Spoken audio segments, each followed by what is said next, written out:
السلام علیکم. 3 اہم چیزیں ہیں جس پر آج کی اس ویڈیو میں بات کروں گا. پاکستان اور پاکستانی عوام کے ہیرو سمجھے جانے والے بابر اعظم جو پاکستانی ٹیم کے کپتان بھی ہیں، ان دنوں ایک نئی کنٹروورسی میں پھنس چکے ہیں.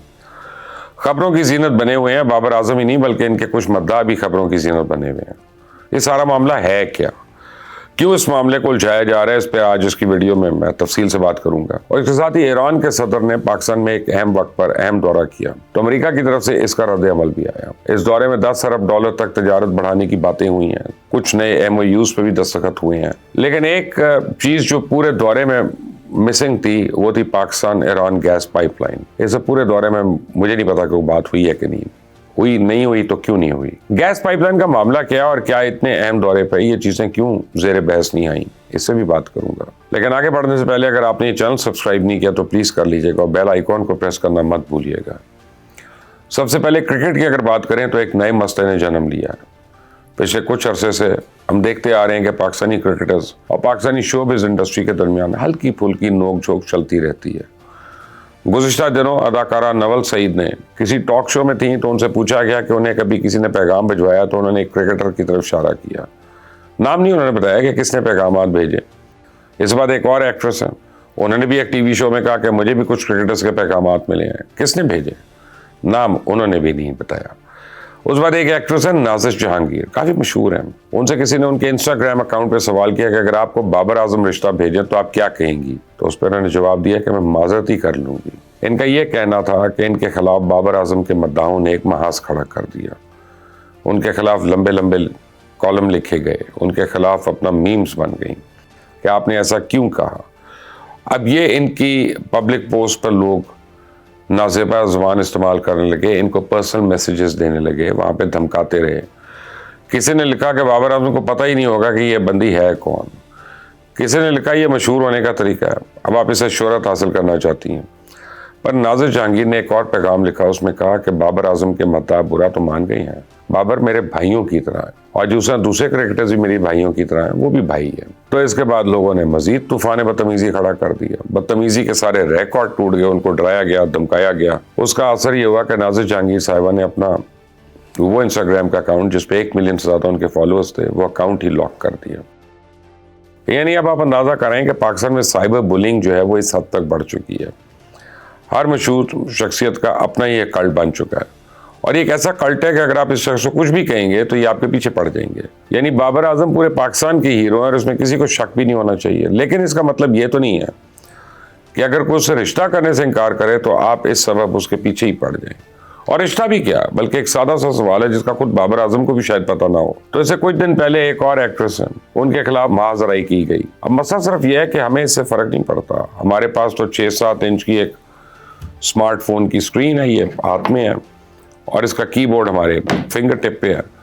تو ہم اس پہ جو مرضی لکھ کر کہیں سے بھی بھیج دیں، چاہے کسی کو گھر بیٹھ کے گالی دے دے انسان، کسی کو دھمکی دے دے، اس کا کوئی فرق ہی نہیں پڑنا.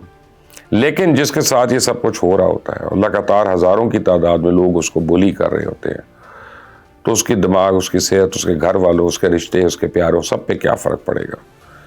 ایسے بار بار یہ ضرورت پیدا ہوتی ہے کہ پاکستان میں ہر صورت ہونی چاہیے، ان پہ کام ہونا چاہیے سائبر لاز کہ اس لیے تاکہ کل کوئی آنے والا کوئی بھی گھر بیٹھ کے جان سے مارنے کی دھمکی نہ دے یا اسے پریشان نہ کرے کسی اور کو. اور پھر جب انہی لوگوں کی وجہ سے پاکستان میں ٹویٹر پہ پابندی لگتی ہے یا ایکس پہ تو حکومت پہ سوال اٹھائے جاتے ہیں. یہ نہیں دیکھا جاتا کہ جب پاکستانی افواج کا ہیلی کاپٹر کریش ہوا اور اس کے خلاف پروپیگنڈا کیا جاتا ہے، کسی آپریشن میں ہمارے جوان شہید ہوئے تو ان کے خلاف بکواس کی جاتی ہے اور یہ پروپیگنڈا ابھی تک جاری ہے. حکومت کو اس بارے میں بھی سوچنا ہوگا. اب دوسری اہم چیز جو ہے میں نے آپ کو بتائی تھی کہ ایرانی صدر کے بارے میں ہے. جیسے شروع میں ہی آپ کو بتایا تھا کہ ایرانی صدر پاکستان کے دورے پہ تھے اور اب وہ واپس ایران جا چکے ہیں. ان کا دورہ انتہائی اہم نوعیت کا تھا کیونکہ وہ اسلام آباد آئے، پھر لاہور آئے، مزار اقبال پہ انہوں نے حاضری دی، اس کے بعد وہ کراچی چلے گئے، مزار قائد پہ بھی حاضری دی انہوں نے. وہ پاکستان کے عوام کے ساتھ خطاب بھی کرنا چاہتے تھے لیکن کچھ وجوہات کی بنا سے وہ ہو نہیں پایا. پاکستان اور ایران کے درمیان 8 شعبے میں مفاہمتی یادداشتوں پہ دستخط ہوئے اور ایرانی صدر نے خواہش ظاہر کی کہ ہم $10 ارب تک تجارت کو لے جانا چاہتے ہیں.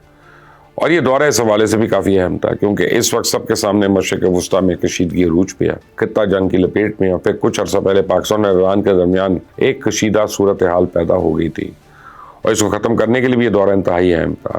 اس سے پہلے ایرانی وزیر خارجہ بھی پاکستان آئے، لیکن اس موقع پر توقع کی جا رہی تھی کہ پاکستان کے توانائی کے بحران کو حل کرنے کے لیے اہم سمجھے جانے والے Iran Pakistan gas pipe line منصوبے کے مستقبل سے متعلق معاملات بھی زیر غور آئیں گے، مگر ایرانی صدر کی جانب سے کیے گئے اہم ملاقاتوں کے بعد ہونے والی مشترکہ پریس کانفرنس اور سرکاری پریس ریلیز میں اس اہم منصوبے کا ذکر تک نہیں ہوا۔ صرف میڈیا کی حد تک یہ باتیں زیر بحث آئیں، نہ تو اس کا کوئی حوالہ وزیر اعظم ہاؤس سے جاری ہوا اور اعلامیہ میں سامنے آیا، نہ ہی کسی وزیر یا مشیر کے بیان میں اس کا تذکرہ ملا۔ تو سوال تو پھر اٹھتا ہے نا کہ اس اہم منصوبے پہ خاموشی کی وجوہات کیا ہیں؟ کیا پاکستان اور ایران کو ڈر ہے کہ کہیں امریکہ ایران اور پاکستان پہ مزید پابندیاں نہ لگا دے، یا کوئی اور وجوہات ہے؟ اگر اس اہم مسئلے پہ بات نہیں ہوئی تو پھر ایرانی صدر کا دورہ جو ہے وہ اہم ہے، غیر اہم ہے؟ اگر ہم اس منصوبے کا تھوڑا سا بھی پس منظر دیکھیں تو پاکستان اور ایران کے درمیان $7.5 بلین مالیت کی گیس پائپ لائن کا منصوبہ، اس کا افتتاح تو 2013 میں پاکستان پیپلز پارٹی کے دور حکومت میں آخری دنوں میں ہوا تھا، جب اس وقت کے صدر آصف علی زرداری نے ایران کا دورہ کیا۔ اسے کچھ عرصے بعد امریکہ نے ایران پہ پابندیاں لگا دی اور یہ معاملہ تاخیر کا شکار ہوا۔ اس بعد نواز شریف کی حکومت آئی، اس پہ کوئی کام نہیں ہوا، پھر عمران خان کی حکومت آئی، تب بھی کوئی پیش رفت نہیں ہوئی، اور پھر جب پی ڈی ایم حکومت آئی تو شہباز شریف نے اس مسئلے کو حل کرنے کے لیے ایک کمیٹی بنائی اور اس پہ کچھ کام جنبش ہوئی، لیکن پھر امریکہ کی طرف سے اس پہ اعتراض اٹھایا گیا، معاملہ وہیں دب گیا۔ اب اس ساری ٹائم لائن کو اگر دیکھیں تو اس گیس پائپ لائن پہ بات نہ کرنا دونوں ممالک کی رضامندی سے تو ہو سکتا ہے، اور اس کی ایک بڑی وجہ یہ ہے کہ کل ہی امریکہ نے کہا کہ پاکستان اگر ایران کے ساتھ تجارتی معاہدے کیے تو اس پہ پھر مزید پابندیاں عائد کی جائیں گی۔ تو ایران پہلے ہی امریکہ کی کئی پابندیوں کا سامنا کر رہا ہے، ایران اور اسرائیل کے حالیہ تعلقات بھی اور ان میں خرابی جو ہے وہ بھی اس معاہدے پر اثر پڑ سکتا ہے، اس لیے اس کو فی الوقت نظر انداز کر دیا گیا۔ دوسرا مسئلہ یہ بھی ہے کہ پاکستان کو اس منصوبے کے مکمل کرنے کے لیے پیسے چاہیے، جبکہ گوادر میں ابھی تک اس پائپ لائن بچھانے سے متعلق زمین کی الاٹمنٹ ہی نہیں ہوئی ہے۔ تو اس وقت پاکستان خود کسی امداد کا انتظار کر رہا ہے۔ آنے والے دنوں میں IMF سے اگر جو کچھ فنڈ مل گیا تو پھر ہم اپنے پیروں پہ کھڑے ہونے کے قابل ہوں گے۔ تو ان وجوہات کی بنا پہ عین ممکن ہے کہ اس وقت بات نہ ہوئی ہو، لیکن امید ہے کہ آنے والے دنوں میں اس پہ بات ہوگی، اور ہونی بھی چاہیے، کیونکہ پاکستان پہلی بحرانوں میں گرا ہوا ہے۔ پاکستان مزید تاخیر کسی صورت میں افورڈ ہی نہیں کر سکتا۔ اس چینل کو سبسکرائب کریے گا، اس پروگرام کو لائک کریے گا، بیل آئیکن کو پریس کریے گا۔ انٹل نیکسٹ ٹائم، اللہ حافظ۔ کوئی مانے یا نہ مانے، کسی کو اچھا لگے یا برا لگے، پاکستان میں ضمنی انتخابات کا میلہ لٹ چکا ہے اور فتح کا تاج مسلم لیگ نون کے سر پہ سج رہا۔ مسلم لیگ نون کی اس جیت کو کچھ حلقے مبارک جبکہ کچھ حلقے شک کی بنیاد پہ دیکھ رہے ہیں، لیکن حقیقت ہوتی ہے اور اس کو جھٹلایا نہیں جا سکتا، جیسے کسی بھی شخص کی ذاتی رائے ہرگز بھی متاثر تو نہیں ہو سکتی۔